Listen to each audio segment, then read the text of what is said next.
Half-Life Alyx has been called a video game from the future, the promise of VR made real, the first real AAA virtual reality title, and now it's playing host to one of the fastest-growing mod communities in gaming. The Half-Life Alyx toolkit has only been out for a matter of weeks, yet creative gamers have already treated fellow fans to an onslaught of cool mods. Here's just a glimpse at the mods currently available for this juggernaut of a VR game.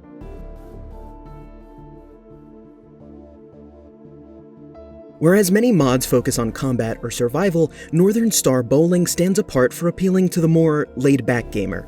This charming little mod drops you into a bowling alley with live scorekeeping, automatic reset, and more. If anything goes wrong, just hit the switch on the wall to reset the pins. While it's currently only a solo experience, it's still a lot of fun to put your score up on the board as you chase that perfect 300. Northern Star Bowling has a fully stocked bar and a truly haunting bartender. You can even tickle the keys at the piano if you're so inclined. The pool table is fully interactable, and you can even sharpen your aim using the bar as an impromptu shooting gallery. In Deep Inside, you play a character who abruptly awakens after a mysterious accident and must escape an abandoned facility. This shorter campaign will have you solving puzzles, scavenging for supplies and resin, popping off a few shots, and even visiting our old friend, Jeff.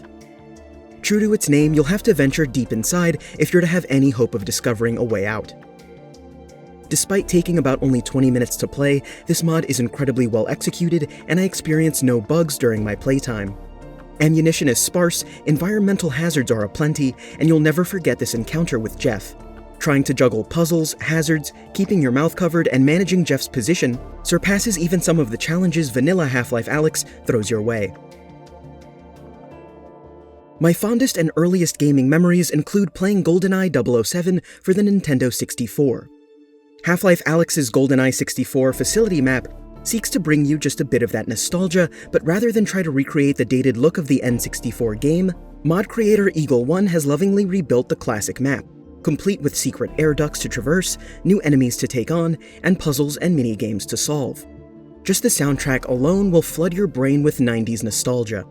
This challenging map already has a heated speedrun scene developing around it, as the mod author estimates an easy playthrough should take just under an hour. With multiple paths on offer, you can choose to take on its 80+ foes slowly or quietly, or with guns blazing. This mod is tons of fun for those of you who enjoy collecting resin and upgrading your weapons, as well as fans of taking on the Combine.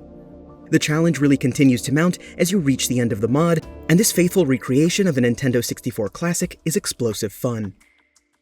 Crash Course is another isolated campaign mod, in which you play an underground biologist studying Zen creatures in order to aid the resistance. Your noble efforts do not go unnoticed by the Combine, however, as they found your facility and are actively working to stop you. This mod features scripted scenes, large open spaces, unique puzzles, and even some hidden rewards.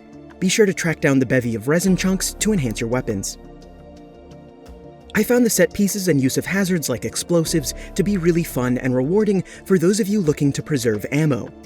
I also enjoyed the physical design of the map, as well as the smaller touches and clutter.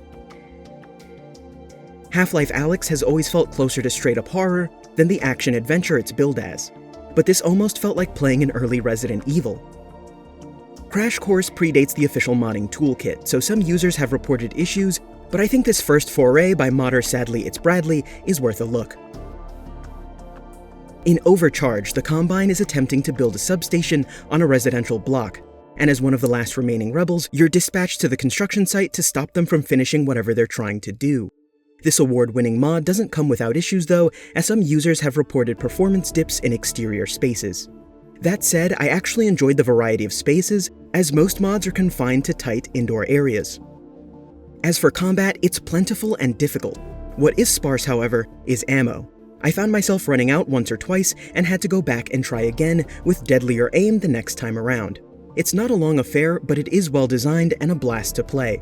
There are even subtle twists on familiar mechanics, punishing your mistakes. Don't pass this one up.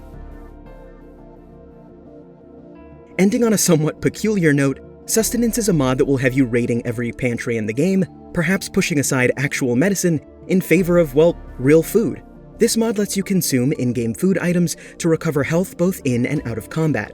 It only works for vanilla maps, but will fundamentally change the way you play. If you found health stims and healing stations to be a bit too sparse, This adds a new way to top up your health, while also making some in-game clutter more useful. And it doesn't end there, as you can eat headcrabs like a Vortigaunt.